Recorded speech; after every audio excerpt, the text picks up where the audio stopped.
Buenas noches, saludos cordiales, gracias por acompañarnos. Este es el programa Hora 25. Las elecciones del pasado 7 de febrero establecen una nueva correlación de fuerzas en las expresiones políticas del país.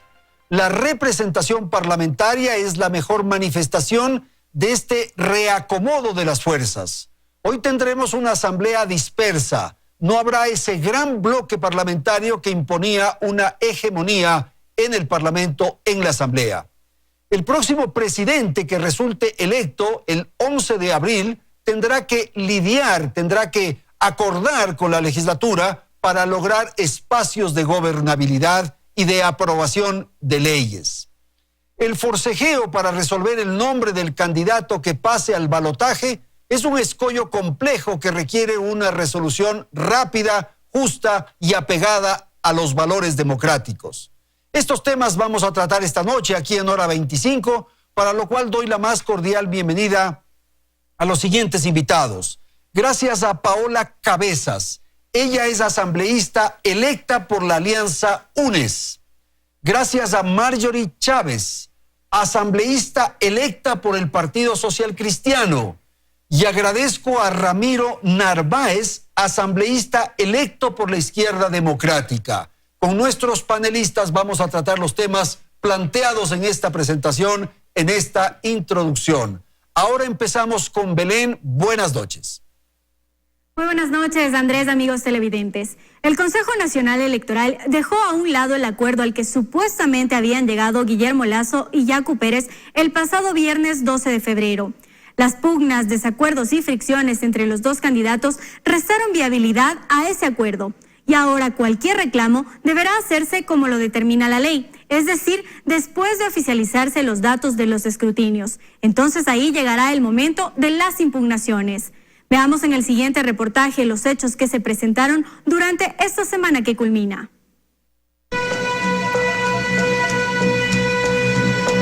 Lo que parecía una muestra de madurez política terminó en fricción. Fue el viernes 13 de febrero cuando Guillermo Lasso y Yacu Pérez acordaron el recuento del 100% de las actas del Guayas y del 50% de las actas de 16 provincias. Lo que no se dijo es cómo se lo haría, y fue en cuestión de horas que se hicieron evidentes las discrepancias. Con esta carta enviada al CNE, el candidato de Pachacutic, Yacu Pérez, insistía en que se disponga la apertura de urnas, se verifique y coteje el paquete electoral y el conteo de votos del 100% en la provincia del Guayas, y adjuntó la lista de las 16 provincias y juntas electorales en las que se debía hacer la revisión del 50%. Al día siguiente llegó la reacción del candidato Lasso, quien también a través de una carta señalaba que la apertura de urnas requerirá inevitablemente la presentación por parte del reclamante de las actas correspondientes con la identificación de las inconsistencias que motivan el reclamo, y precisa que solo se debería hacer el recuento del 50% de las actas en 6 provincias, pues considera inoficioso hacerlo en aquellas en las que el candidato Pérez alcanzaba el primer lugar. Pero la fricción no solo era entre los candidatos, también ocurrió en el pleno del CNE, en donde no se consiguieron los votos para aprobar el informe y dar paso al mencionado acuerdo. Según la presidenta del CNE, Diana Tamaint, el informe recogía las posiciones de los dos candidatos. Sin embargo, solo ella y la consejera Estela Cero votaron a favor. El consejero José Cabrera en contra, el vicepresidente Enrique Pita se abstuvo y el consejero Luis Verde Soto abandonó la sesión. Frente a esta situación, Pérez presentó el pasado miércoles un petitorio para que se suspenda el escrutinio, pues asegura ser víctima de un fraude. Y desde ya aseguró que no le brindará su apoyo a Lasso. Ni sueñen que para evitar que venga Correa al Ecuador tengamos que nosotros apoyar al feriado bancario y a la corrupción del señor Guillermo Lasso. Lasso, en cambio, ha sido más cauto y a través de su cuenta de Twitter dijo: las coincidencias son más que las diferencias. Hoy el país nos necesita unidos en un mismo frente. Lo cierto es que el tiempo corre y restan 49 días para la segunda vuelta en medio de una discusión que pone en vilo a todo un país. Vamos a empezar entonces con la conversación de esta noche, con el debate respecto a los temas que vamos a plantear. Y por cierto, quiero dejar constancia que para el desarrollo de este espacio, de este programa, fue invitado Salvador Quispe, Él es asambleísta electo por Pachacutic. Sin embargo, hasta el momento no ha llegado a nuestra estación, a nuestra cadena aquí en la ciudad de Quito y tampoco en Guayaquil, donde habíamos programado que él esté presente. Quizás más adelante se pueda reincorporar. Paola, ¿cuál es la opinión que usted tiene en torno a lo que ocurre con la definición del segundo lugar para ir al balotaje? Buenas noches. ¿Qué tal, Andrés, Ramiro, Marjorie, ecuatorianos, ecuatorianas? Buenas noches. Bueno, quisiera partir por agradecer al pueblo ecuatoriano, porque ya que estamos hablando del segundo, a mí me gustaría poderle agradecer al pueblo ecuatoriano por la confianza depositada al que ganó las elecciones en la primera vuelta, que es nuestro compañero Andrés Arauz, con un importante margen de votación. Estamos hablando que superamos los 3 millones, estamos a diferencia de 13 puntos del que podría llegar a ser el segundo, en este caso para enfrentar la segunda vuelta, y esto también conlleva a un importante grupo de asambleístas que estaremos conformando el primer bloque de la Asamblea Nacional. En ese caso, agradecerles infinitamente por ese respaldo. Perdón, Paola, simplemente para señalar o para conocer su apreciación, ¿usted cree que Andrés Arauz ya llegó a su techo, como dicen los analistas? No, por supuesto que no. Mire, hay varios elementos que se podrían revisar en torno a la posibilidad de crecimiento que tiene nuestro candidato. Si vemos un poco el comportamiento del electorado en torno a quienes votaron por Yacu, por Hervas, son quizás personas no politizadas que están un poco más mirando a la política desde sus causas, desde sus necesidades, desde sus realidades. Y es muy fácil. Primero, aquí no vemos una posibilidad de endoso, ya que muchas personas consideraron que en esta elección era fácil decirle, mire, vote por fulano de tal, y allí la gente votaría. Vemos lo que ha pasado en Guayas, evidentemente el acuerdo PSC con la lista de Creo, evidentemente vemos que no hubo esas transferencias de votos, que la gente en realidad hoy está reclamando condiciones de vida mejores, trabajo, estabilidad, seguridad y sobre todo la inseguridad sanitaria. Pero, pero ¿usted cree que los votos de Arauz son de Arauz o son de Correa? Bueno, evidentemente, mi estimado Andrés, nosotros somos una organización política estructurada, que tiene un voto duro, y evidentemente tenemos la muestra de ello. Sería poco ético o incoherente no reconocer que el liderazgo de Rafael Correa dentro de nuestra organización y en el país es importante. Entonces, hay una mezcla de todo. Sin embargo, nosotros consideramos que en la segunda vuelta tenemos varias tareas y que nos va a permitir un proceso de crecimiento muy importante, pero un poco retomando el cauce de la discusión, que era el tema sobre quiénes están ahora en segundo lugar. Creo que evidentemente esto es la respuesta de un Consejo Nacional Electoral que nació ya con fallas. Es una herencia que nos dejó el Trujillato y que, tomando ciertos fragmentos de lo que planteaba Belén en la introducción, debió haberse dado ese encuentro en torno a lo que establece la ley. Primero empezaron poniéndose los zapatos y después las medias, porque plantearon un acuerdo que está completamente fuera de lo que establecen las leyes electorales y el Código de la Democracia. Primero el señor Pérez planteaba revisar 100% de las actas, después dijo, no, quiero esto de acá. Bueno, en fin, era como concederle un chupete a un niño malcriado que quería en ese momento que se le escuche. Sin embargo, creo que el Consejo Nacional Electoral, como ha venido recurrentemente cayendo en ilegalidades, dejó que esto se llegase al punto que hoy hay un cierto manto de inconformidad por la ciudadanía en torno justamente a la forma en que se está llevando. Gracias, Paola. Marjorie, por favor, buenas noches. Le escuchamos con su apreciación, si es tan amable. Muy buenas noches, Andrés, Paola, Belén y Ramiro, y también a Salvador, que lamentablemente no nos acompaña en esta noche. Quiero empezar yo también agradeciendo a los ecuatorianos y a los quiteños que confiaron en mí y a ustedes, por supuesto, por este espacio. Respecto al tema en puntual sobre lo que hemos vivido en estas 2 semanas, porque pues hoy ya son 2 semanas de expectativas, de inconformidad, de una percepción de que hay vicios o de que no se ha hecho lo correcto.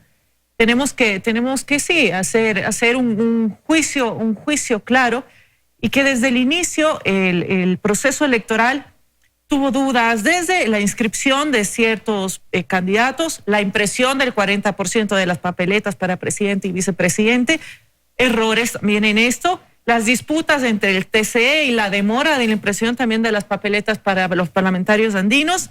Y sin duda, y por el tema que estamos hablando ahora, el tema más álgido fue justamente pues el tema del reconteo, que ha generado expectativas que nos tienen a los medios y a la ciudadanía en un hilo en estas 2 semanas. Ahora, Marjorie, esto que acaba de decir Paola en el sentido de que no hubo un endoso, que los votos o el liderazgo de Jaime Nebot no fue suficiente para trasladar esos votos a Guillermo Lasso, ¿qué lectura tiene usted?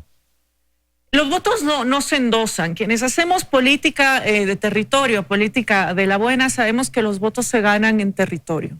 ¿Y es cada uno el dueño de esos votos o el partido, el movimiento, la organización? ¿Qué ocurre? Influye, por supuesto que influye el partido político, influye la organicidad con la que se trabaja, pero también existen varios elementos de coyuntura que definen al votante hasta el último momento. Nosotros ya tenemos los resultados, pero también tenemos un PSC que, a pesar de no haber tenido un candidato propio, ha crecido en su número de asambleístas en la Asamblea Nacional, y que en el caso como el mío, hace muchos años no sacaba un asambleísta en Pichincha y lo hemos logrado. ¿Y eso obedece a qué?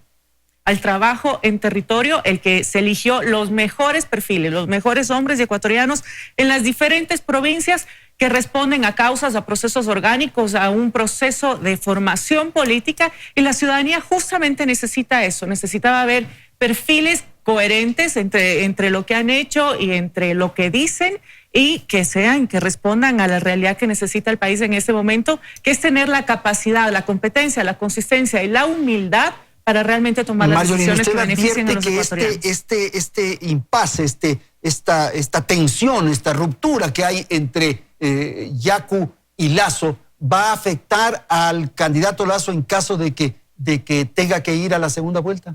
Este impasse y estos discursos de menú de un candidato particularmente ha afectado a toda la ciudadanía, que realmente en este momento histórico de nuestra democracia reclama madurez política y solvencia. Lamentable, no lo hemos visto, hubo un acuerdo, pero no existió también la debida verificación por parte del CNE y tampoco la verificación de su viabilidad jurídica. Tenemos un código de la democracia que parece que no hemos visto ni el artículo 138 ni el artículo 9, en donde pues claramente establece los procedimientos para respetar la voluntad popular y la validez de las votaciones. Ok. Ramiro, buenas noches. Su apreciación de lo que han dicho sus colegas, sus compañeras de panel.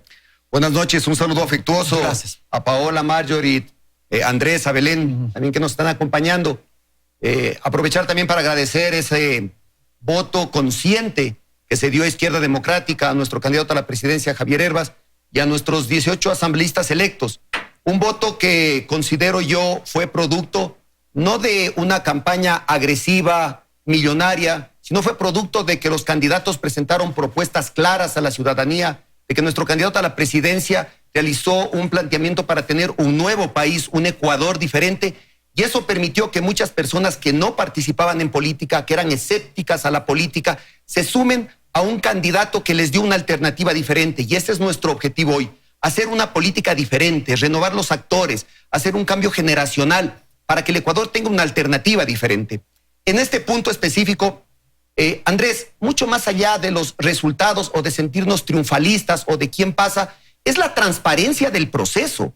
No puede ganar alguien sin honor, sin legalidad, sin transparencia. Por lo tanto, más importante que los resultados es darle a la ciudadanía esa confianza de que se ha llevado el proceso con honestidad y que no hay ningún indicio de que ha habido un fraude y de que las personas que estarán en la segunda vuelta son quien se merecen, nos guste o no nos guste, sean de nuestra preferencia o no sean de nuestra preferencia. ¿Qué se hizo con esa transparencia? Hoy, en la actualidad, hay dudas y la ciudadanía tiene dudas. Ante esto, ¿nosotros qué planteamos? Miren, el Consejo Nacional Electoral, por ley, según la ley orgánica electoral en el artículo 18, está obligado a llevar este proceso con celeridad, con probidad, con certeza, con eficiencia, con eficacia, y no lo ha realizado. Por lo tanto, como Izquierda Democrática exigimos al Consejo Electoral que se lleve de esta manera el proceso. Pero también aquí hay dos temas adicionales. Primero, en la ley, en el artículo 23, también se faculta al Consejo Electoral que pueda recibir los reclamos, las objeciones, impugnaciones, y también está obligado a darles trámite. Por lo tanto, ¿qué exigimos nosotros como bloque y como Izquierda Democrática? que se realice el conteo total de este proceso electoral. Total. Porque no podemos pasar a una segunda vuelta si es que la ciudadanía tiene indicios de que su voto no ha sido respetado.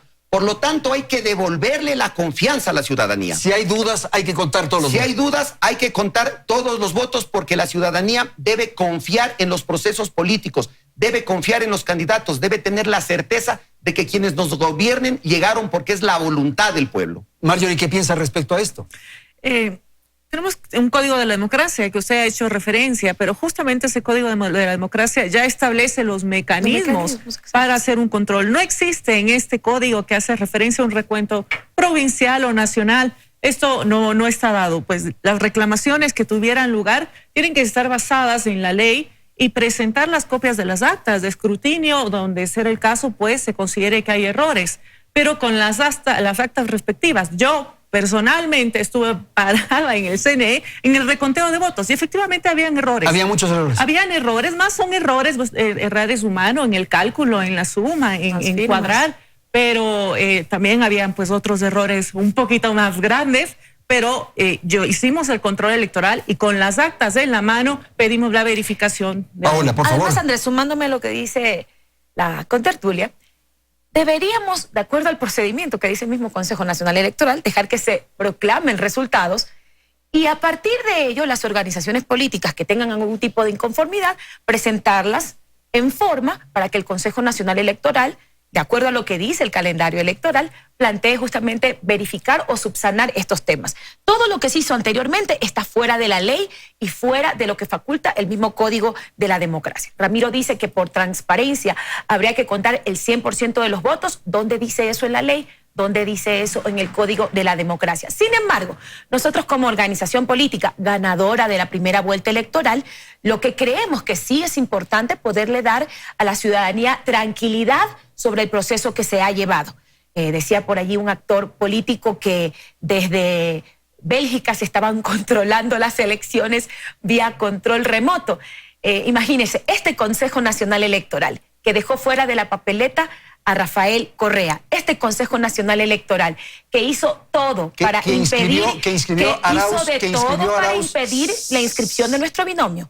Que no había cumplido ciertas formalidades y lo inscribió. Bueno, no vamos a detenernos en eso, pero le digo que este mismo Consejo Nacional Electoral, politizado y que tiene evidentes,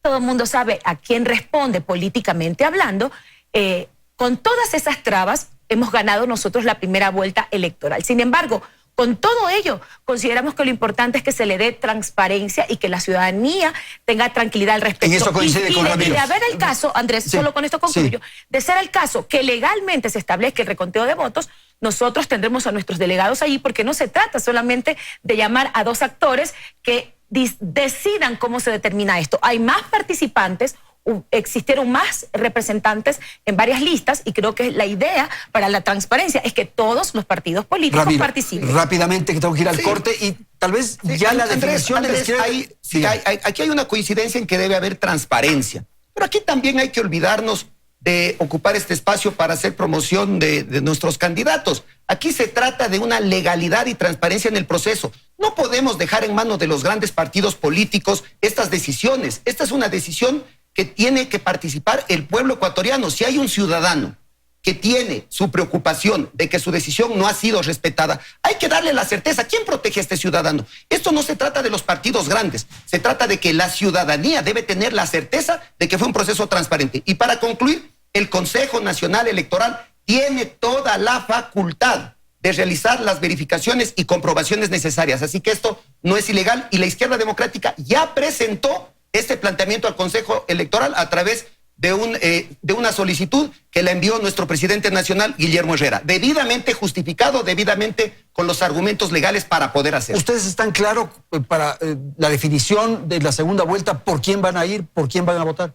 Nosotros estamos esperando la proclamación final de los datos y nosotros tomaremos decisiones, pero lo que sí está claro es que Izquierda Democrática no será cogobierno de ningún presidente. Nosotros no estaremos buscando ministerios ni espacios de poder. Aquellos que estamos en la Asamblea Nacional no somos representantes de grupos de poder y de dueños de partidos políticos. Nosotros somos representantes del pueblo ecuatoriano. ¿La posibilidad de un acuerdo con el correísmo para la segunda vuelta?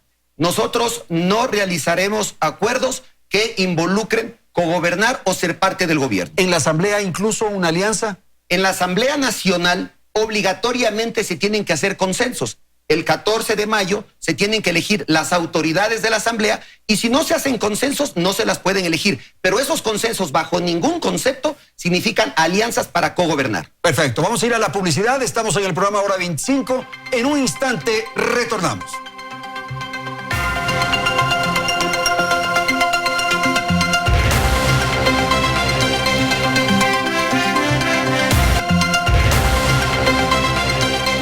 Continuar en nuestra sintonía. Abordemos ahora otro tema, la composición del legislativo. Según los resultados preliminares, en la próxima Asamblea Nacional, ningún movimiento ni partido político tendrá por sí solo mayoría, como ocurrió en los dos últimos periodos, en donde Alianza País no necesitó de aliados para tomar el control del legislativo.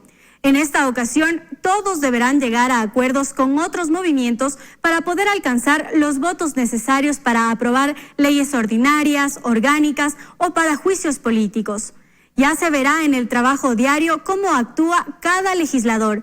Recordemos que en este periodo legislativo, 49 asambleístas decidieron cambiarse de camiseta. ¿Qué podría ocurrir con la nueva asamblea? Les hemos preparado un reportaje recogiendo el criterio de dos expertos que dibujan algunas líneas. Veamos. De ratificarse los resultados electorales, habrá al menos 4 sectores de minoría que podrían constituirse como bancadas legislativas. El artículo 116 de la Ley Orgánica de la Función Legislativa determina que serán considerados como bancada aquellos partidos y movimientos políticos que cuenten con un número de asambleístas que represente al menos el 10% de los miembros de la Asamblea, esto es, 14 legisladores. Por el momento entonces, ya existirían 4 bancadas. UNES, que tiene 49 legisladores. Pachacutic con 27, el Partido Social Cristiano con 19 y la Izquierda Democrática con 18, mientras que Creo se quedaría fuera con apenas 12 curules. 14 curules se han repartido entre distintos movimientos nacionales y locales. Entonces Creo tal vez podría lograr un acercamiento hacia estas organizaciones políticas para poder conformar una bancada. Estas bancadas legislativas tienen el desafío inminente de establecer acuerdos y alianzas para lograr los 70 votos que permitirán designar el próximo 14 de mayo a sus autoridades. Esto es, quien presidirá la Asamblea Nacional por los próximos 2 años, primer vicepresidente y segundo vicepresidente y también los miembros del Consejo de Administración Legislativa. No solo hay que generar acuerdos para poder escoger a las autoridades de la Asamblea Nacional y a los miembros del CAL, sino también que este acuerdo tiene que ser mucho más amplio, para irnos también a temas como los que se mencionan, las presidencias de las comisiones permanentes, así como también la agenda anual legislativa. Es así que desde el principio deberán generarse acuerdos y ya en el trabajo diario las alianzas deberán continuar, pues para aprobar leyes ordinarias, orgánicas o resoluciones se requiere la mayoría absoluta, es decir, 70 votos. Y para temas como la censura y destitución de ministros, legisladores o incluso para modificar la Constitución se requiere mayoría calificada, es decir, 91 votos, que ninguna organización política per se los tiene ahora. El fraccionamiento va a existir, los acuerdos van a ser necesarios. Lo que esperamos los ecuatorianos es que estos acuerdos se los hagan dentro de lo que permite la ley y no haciendo un reparto de cargos, un reparto de obras o lo que se conoció hace algunos meses atrás como el reparto de los hospitales. Según Richard Ortiz, experto en temas electorales y docente universitario, las alianzas dependerán en gran medida de quién sea el presidente de la República.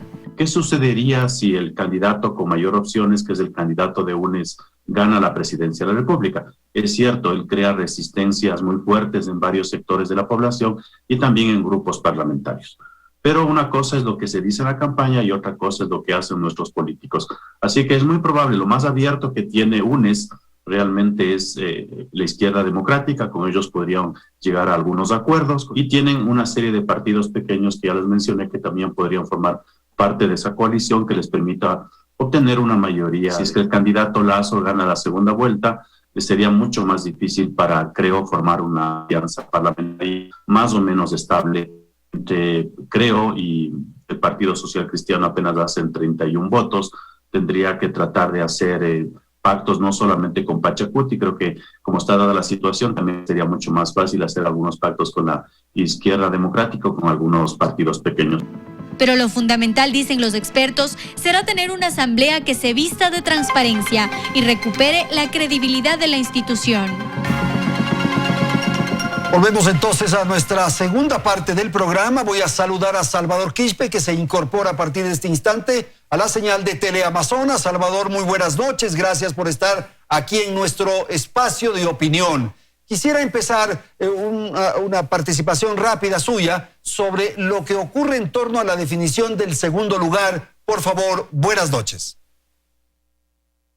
Sí, Andrés, buenas noches. Gracias por la invitación. Saludos a su querida audiencia. ¿Cómo vemos nosotros la definición de nosotros como Pachacuti como segundo bloque? Pues recibimos con mucha humildad, como siempre somos, pero también con mucha responsabilidad.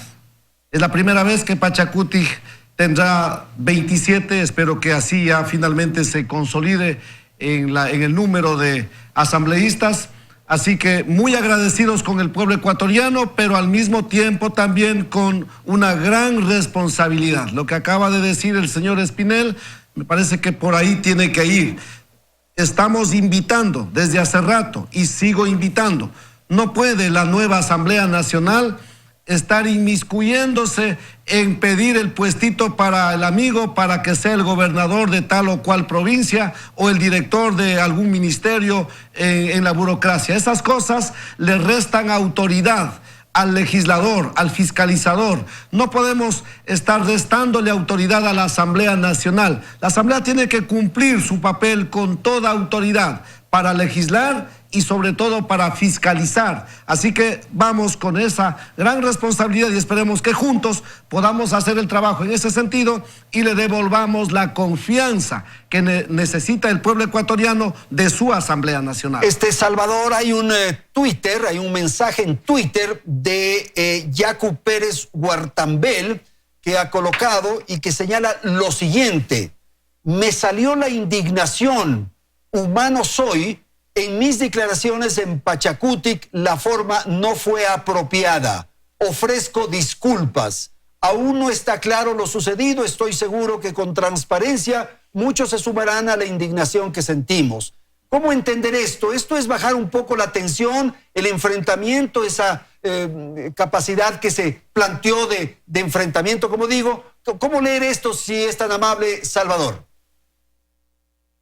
Qué bueno que el compañero Yacu Pérez esté haciendo esa rectificación, porque ciertamente pues los seres humanos a veces nos pegamos alguna equivocación, pero todos hemos compartido en estos tiempos, no es el momento de reeditar eso que vivimos en los años anteriores, la confrontación, para utilizar una palabra más suave, ¿no? Donde teníamos muchas versiones que van, que vienen, persecuciones, encarcelados, arrastrados, golpeados.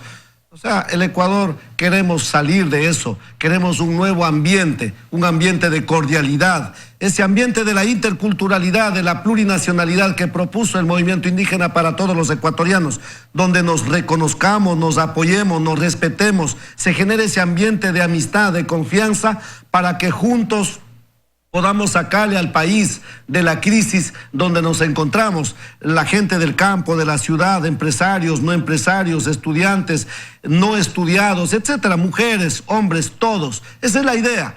Así que qué bueno que nuestro compañero Yacu vuelva a mandar ese mensaje, que es el mensaje que siempre hemos puesto. Son 30 años el movimiento indígena proponiendo eso de construir un Ecuador unido en su diversidad. Vamos a eso, conversemos. En la Asamblea Nacional tenemos que conversar. Hay muchas propuestas que como Pachacutic hemos hecho en campaña. Llevamos esas propuestas al seno del legislativo. Habrán propuestas también de los otros bloques. Conversemos. En la medida en que esas propuestas vayan al servicio del pueblo ecuatoriano, seguro vamos a armar una sola agenda legislativa recogiendo esas propuestas que vienen desde las distintas bancadas. Gracias, Salvador. Ramiro, ¿cuál es la apreciación de lo que acabamos de escuchar y el rol que tendrá que jugar la izquierda democrática en la conformación de mayorías para la aprobación de leyes, en fin, en el Parlamento? Hay quienes dicen que la izquierda democrática podría convertirse en bisagra. ¿Cuál es su apreciación? Sí, mire, evidentemente estamos en un momento histórico en donde podemos demostrar a la ciudadanía que puede volver a confiar en el poder legislativo y de que se pueden hacer acuerdos de manera transparente sobre la mesa, informándole al pueblo carchense sobre qué temas se hacen los acuerdos y no negociando por abajo ni prestándose para actos inadecuados que lo único que hacen es perjudicar a la transparencia del trabajo que hacen los legisladores. Evidentemente, habrá temas en donde nosotros vamos a coincidir y habrá que apoyar, y habrá temas en donde habrá que censurar y así lo haremos. ¿Qué hay que hacer? El Ecuador hoy día tiene temas importantes y tiene temas urgentes. Temas urgentes como, por ejemplo, el problema de la salud respecto a la pandemia que está golpeando duramente al pueblo ecuatoriano. Independientemente de la ideología que tengamos, es un tema sobre el cual todas las bancadas debemos hacer un solo frente para dar una solución definitiva. Esos temas urgentes que necesita el Ecuador, que necesita la persona para trabajar, para sostener a su familia, para que haya conectividad en el sector rural donde nuestros niños no están estudiando. Esos temas tienen que convocarnos a hacer un trabajo conjunto independientemente de las ideologías. ¿La posibilidad de cogobernar es una opción que han pensado ustedes? Nosotros lo que vamos a hacer es viabilizar para que haya una gobernabilidad. No vamos a hacer una piedra en el zapato del gobierno, pero sí vamos a hacer una oposición inteligente, razonada, analítica, que apoye cuando tenga que apoyar y censure cuando tenga que censurar. Paola, por favor. Bueno, bienvenidas las posiciones de todos quienes acá han coincidido y coincidimos, que en realidad la tarea que tiene la nueva asamblea en realidad es ponerse al servicio de la gente. Nosotros no podemos bajo ningún concepto, indistintamente de nuestras posiciones ideológicas, políticas, partidistas, impedir el desarrollo que hoy más que nunca requiere el pueblo ecuatoriano cuando exige trabajo, estabilidad económica, productividad y sobre todo el tema sanitario que sigue siendo una dificultad enorme en el país. Y sí, yo quisiera hilar un poco más fino porque debemos responder al electorado que nos votó. Y si hay algo que podríamos nosotros evidenciar dentro de la conformación de esta nueva asamblea es justamente cómo se comportó el electorado. Y más del 70% votaron justamente por un proyecto progresista, estamos hablando de este frente plurinacional e intercultural, y la socialdemocracia. No deberíamos, bajo ningún concepto, sabiendo nosotros que somos legisladores de esas propuestas que van justamente encaminadas a la justicia social, a fortalecer el Estado, lo público, no deberíamos bajo ningún concepto dentro de la Asamblea Nacional tener discrepancias. Al contrario, creo que son más las cosas que nos unen y aspiramos que esta nueva Asamblea le dé justamente respuestas al pueblo ecuatoriano. Totalmente sí. En desacuerdo y comparto, sobre todo cuando la herencia que nos deja la Asamblea actual es el reparto de prebendas a cambio de votos. Eso creo que deberíamos dejarlo en el pasado y refundar una Asamblea que necesita recuperarse, no solamente institucionalmente, sino por dentro. La posibilidad de una amnistía, de un indulto a quienes han sido procesados es un tema parlamentario. No, Andrés, para nada. No, el compañero Rafael ha sido claro. Mire, él es una persona que tiene claridad absoluta de cómo se han generado los procesos jurídicos y judiciales en el país. Esto se tiene que responder en el ámbito que se tenga que responder y él como un hombre de bien, un hombre que tiene que darle respuestas no solamente al país, porque fue una persona que gobernó este país durante más de una década y creo que por su honor, por su honra, por su familia, él va a llevar esto a las instancias donde se tenga que llevar para salir completamente libre de esto, porque él lo ha dicho, nosotros creemos totalmente en su inocencia y él va a llevar esto en las instancias que se corresponden. Marjorie, por favor, su apreciación. Gracias, Andrés. Belén hizo un diagnóstico muy claro de cómo está fragmentada la Asamblea Nacional. Somos 12 partidos políticos cuando en realidad quienes realmente tienen capacidad de manejar la Asamblea Nacional es el 4.7 partidos en nuestro país. Sin embargo, pues eso será algo que tendrá que seguirse trabajando en el futuro junto con el Código de la Democracia. ¿A qué partido se refiere usted? Los partidos que conforman bloque, por supuesto, estamos hablando de Centro Democrático, Pachacutic, PSC, la ID y bueno, y creo también. Esos son los 4 que tendrían... 4.7, que es el número de efectivo de partidos. No lo digo yo, lo dice la ciencia política. Y justamente el concepto para esta fragmentación que tenemos es un multipartidismo moderado, que nos va a ser difícil, sí, que nos es difícil porque venimos arrastrando una percepción de la ciudadanía, una falta de credibilidad, y no solo de este último periodo, ¿no? Desde muchísimos años atrás, pero el que, como hizo referencia Paula a una cifra, que en realidad es el 68.63% de la Asamblea Nacional, efectivamente está conformada por asambleístas que están entre el centro a la izquierda. Esto de ninguna manera limita la capacidad y el desprendimiento y la madurez política que tenemos que tener quienes estamos o vamos a conformar a partir del 12 de mayo la Asamblea Nacional,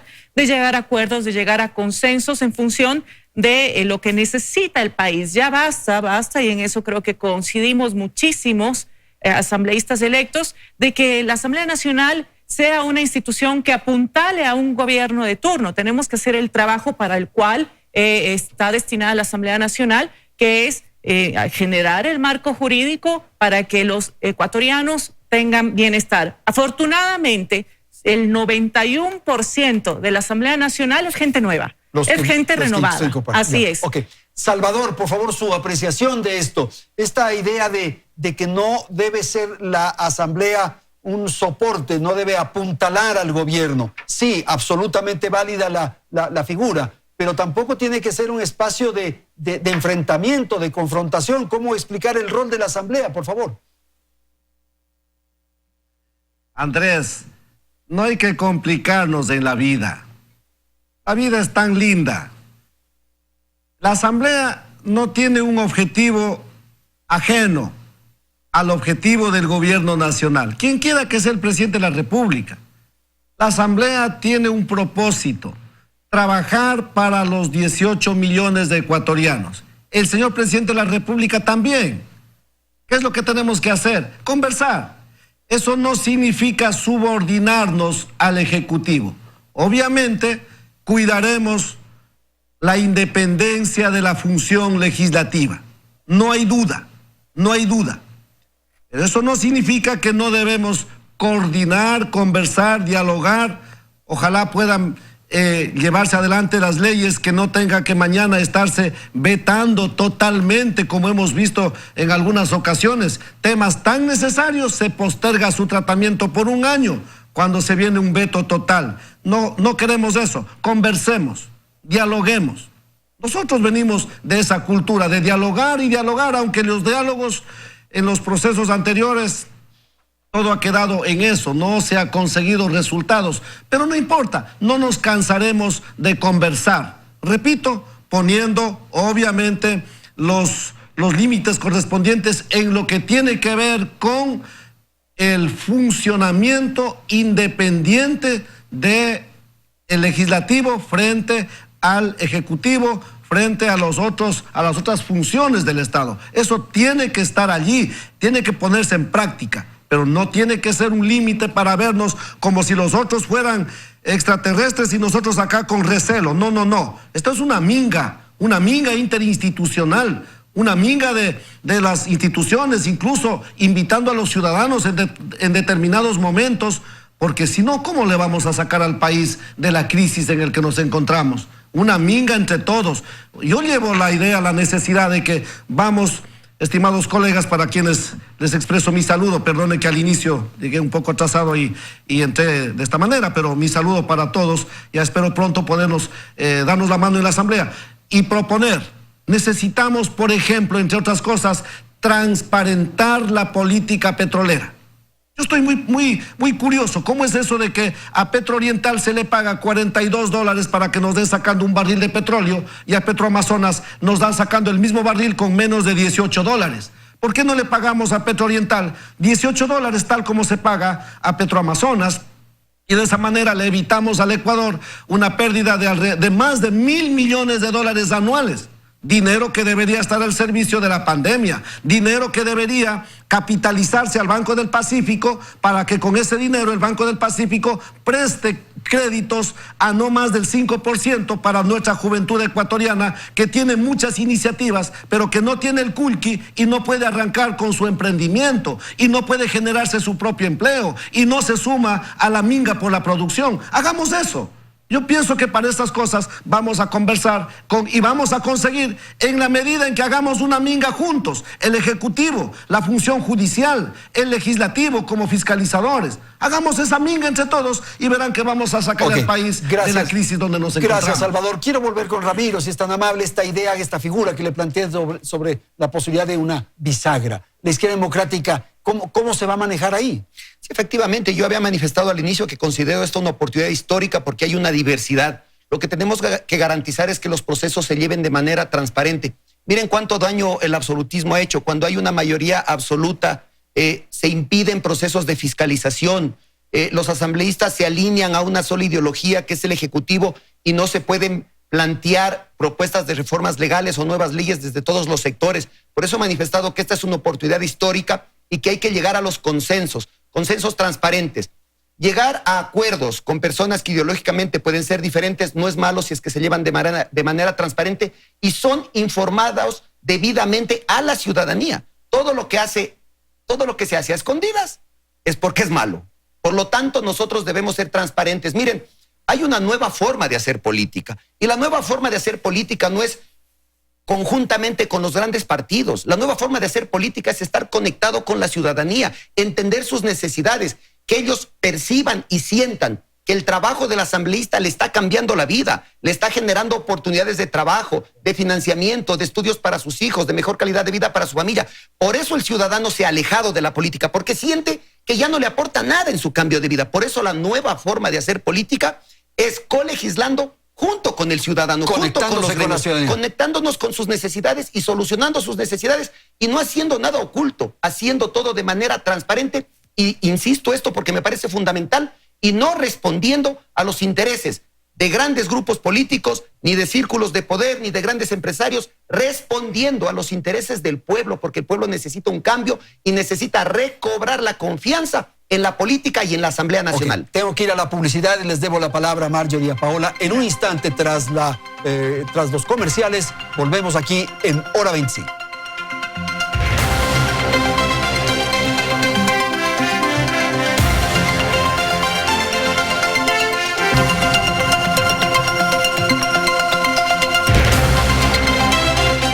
Bien, vamos al segmento final del programa. Quisiera darle la palabra a Paola Cabezas para que comente algo de lo que se dijo en el segmento, en la parte anterior de este programa, pero quizás incorporar ciertas circunstancias que es las definiciones ideológicas y políticas. Porque claro, podemos hacer proclamas, decir que nos portemos bien, que seamos buena gente, pero otra cosa son los afanes políticos e ideológicos. Por favor.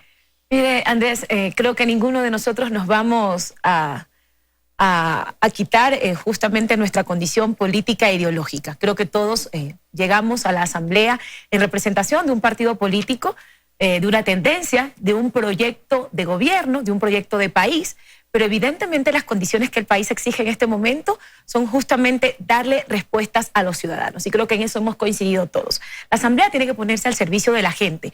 Y si al gobierno le va bien, a la Asamblea le debe ir igual. Nosotros no vemos bajo ningún concepto una asamblea que se dedique a torpedear o a imposibilitar el desarrollo del gobierno para que justamente podamos viabilizar lo que en este momento el país, los ciudadanos piden. Entonces no vemos ninguna incongruencia, al contrario, creo que una de las cosas en las que hemos coincidido todos es que la próxima asamblea tiene justamente la misión de quitar ese manto de corrupción en muchas ocasiones, de componendas que se dieron en la asamblea que concluye y que nos pongamos al servicio de la gente. Y en otro elemento, que también sigue siendo una de las deudas que deja la asamblea actual, que es el tema de fiscalización. Yo creo que indudablemente hay muchas respuestas que darle al pueblo ecuatoriano sobre casos que se generaron durante este periodo y que no se dieron respuestas. No hablamos de la fiscalización como un proceso de persecución, no, al contrario, la fiscalización como un proceso de transparencia, porque es indispensable que los asambleístas cumplamos exactamente ese rol, legislar y fiscalizar para que exista justamente dentro de los ciudadanos reconocer lo que el legislador hace en beneficio de ellos. Y la fiscalización, insisto, queda siendo una de las deudas de la asamblea actual que aspiramos sea uno de las tareas pendientes que recuperemos en el 2021. Ok, Marjorie, la necesidad de recuperar la institucionalidad, me parece, y tal vez no desandar aquello que se ha avanzado. ¿Cuál es un poco el criterio que usted tiene sobre eso? Porque claro, hay la posibilidad de que a través de la asamblea, por ejemplo, se pretendan eliminar ciertos organismos, se pretendan tener una presencia en la justicia, un manejo de la justicia, en fin, esos son los riesgos que puede haber. Tenemos muchos riesgos, pero asimismo como tenemos riesgos, tenemos grandes desafíos y somos quienes queremos realmente cambiar la institucionalidad y que venimos preparándonos y trabajando por muchos años para demostrarle a la ciudadanía que sí existen políticos que responden a la voluntad ciudadana. Respecto a la Asamblea Nacional, quisiera hablar un poquito más sobre los procesos de decisión en la Asamblea Nacional, porque existen bloques cohesionados por estos mismos procesos de decisión interna, mientras existen, y vamos a ver que existirán bloques que no tienen estos procesos internos de decisión tan sólidos y que pueden generar estas rupturas en estas minorías o mayorías menos estables. ¿A qué se refiere? ¿Que puede haber dificultades en conformar esas mayorías? Me refiero a que puede haber dificultades, claro, y que además hay bloques que no se han institucionalizado, que no trabajan de forma orgánica, pero también a que lo hemos visto bloques que empezaron con un número y veamos cómo terminaron, ¿no? Otra circunstancia que puede configurar la posible composición de la Asamblea son los protagonismos, y la ciudadanía también tiene que estar pendiente de ello, es decir, habrá asambleístas que provienen de procesos de significación manifiesta de una u otra corriente que van a estar en contra o a favor simplemente por el hecho de estar en contra o a favor, y no podemos permitirnos de eso. Es un momento en donde tenemos la responsabilidad de tener esta madurez política, honestidad, transparencia y sobre todo un correcto manejo parlamentario que realmente nos permita hacer un pacto real para luchar contra la corrupción, un pacto real para generar bienestar en la ciudadanía, para salir de la crisis sanitaria que vivimos en este momento, para trabajar por la educación, por la prosperidad. Y por supuesto, van a haber sensibilidades, pero esta sensibilidad tiene el derecho y tiene el deber de convivir con otras sensibilidades políticas. Y es un momento en que nos estamos jugando la supervivencia de la nación y tenemos que demostrar esa madurez, esa capacidad y ser coherentes con la confianza que ha depositado los ciudadanos en nosotros. Lo que podría ocurrir de lo que acabamos de escuchar es que haya rompimientos en bloques, que haya el hombre del maletín, que hayan ofrecimientos, algo que también dijo Salvador, gobernaciones, en fin, y con eso se van rompiendo estas unidades. Esas tentaciones que históricamente han recorrido los pasillos de la Asamblea han sido frecuentes y se generan cuando no hay partidos políticos serios y bien constituidos. Nosotros la semana pasada tuvimos la primera reunión de bloque de los asambleístas electos de Izquierda Democrática, y a pesar de que en la Asamblea hay un reglamento interno que regula ciertos comportamientos, firmamos un código de comportamiento, un código de ética, en donde nos comprometemos a mantenernos sólidos como bloque, en donde nos comprometemos a votar siempre por los intereses de la ciudadanía. No olvidemos que Izquierda Democrática es un partido progresista y siempre va a estar defendiendo a la clase obrera, siempre va a estar defendiendo todas las reivindicaciones que nuestra sociedad tiene. Y ese pacto que nosotros firmamos y que lo suscribimos nos compromete a no fallarle a la ciudadanía. Cuando nosotros tenemos partidos en donde la gente participa por intereses individuales o para responder a otros sectores, es cuando hay estos fraccionamientos. Cuando los partidos políticos son sólidos, son claros y tienen una ideología totalmente definida, ese riesgo se ve totalmente disminuido. Salvador Quispe en Guayaquil, por favor, su apreciación, si es tan amable. Siempre es bueno cumplir con la palabra. Darle al Ecuador, a los ecuatorianos, esa confianza en el quehacer político. Como todos sabemos, La política es un mal necesario. Sin la actividad política no podemos avanzar. De eso depende el fortalecimiento de nuestra economía, de las leyes, los programas, la democracia, el riesgo país, seguridad jurídica, una serie de cosas muy necesarias para la vida de nuestro pueblo ecuatoriano. Necesitamos cumplir con la palabra. Esa es la invitación que estamos haciendo. Coincidimos, Ramiro cuenta de su reunión, ya qué bueno, nosotros en el proceso de la campaña hemos hecho muchas reuniones. Cuando estamos viendo el descrédito de algún legislador saliente habiéndose inmiscuido en un contrato para construir un hospital por ahí y además ni siquiera está el hospital, es una pena. Por supuesto que esas cosas nos desanima del quehacer político. No podemos seguir en eso. Ojalá podamos concluir este proceso electoral dándole esa credibilidad, esa confianza al pueblo ecuatoriano. Por eso es que nosotros, mi estimado Andrés y colegas, y al pueblo ecuatoriano estamos pidiendo, hagamos una minga nacional pidiendo transparencia electoral. Gane quien gane, que sea el que el pueblo así dijo que sea su mandante. Y al que gane, vamos con ese espíritu de apoyar, en la medida obviamente que las políticas que se generen vayan al servicio del pueblo ecuatoriano, porque claro, si van en el sentido de favorecer a alguien en particular, obviamente pues a la CONAIE, al Pachacuti, ya el pueblo ecuatoriano le conoce y ahí estaremos censurando esas políticas, pero en la medida que salgan políticas para beneficiar a los 18 millones de ecuatorianos, somos parte de esa minga. Vamos, estimados compañeros de la Asamblea Nacional, vamos a eso, trabajemos y verán que juntos, haciendo un trabajo sencillo, sincero, vamos a devolver esa confianza que merece el pueblo ecuatoriano de su Asamblea Nacional. Yo estoy absolutamente convencido que si conversamos con sinceridad, incluso los temas de disensos, porque conscientes estamos, la Asamblea Nacional es el resumen de la enorme diversidad ecuatoriana, en chiquito. Por eso también vamos a tener disensos, seguro estoy, pero para eso conversemos, dialoguemos con altura y digámosle a la juventud que está viendo el accionar de sus asambleístas que el quehacer político es algo muy bonito y sobre todo muy útil para una sociedad democrática. Vamos con ese espíritu, estoy seguro que lo vamos a conseguir. Bien, con este mensaje nos vamos a despedir. Muchísimas gracias la presencia de nuestros panelistas, Ramiro Narváez, Marjorie Chávez, Paola Cabezas y Salvador Quispe. Gracias a la audiencia, felicidades. Hasta la próxima semana.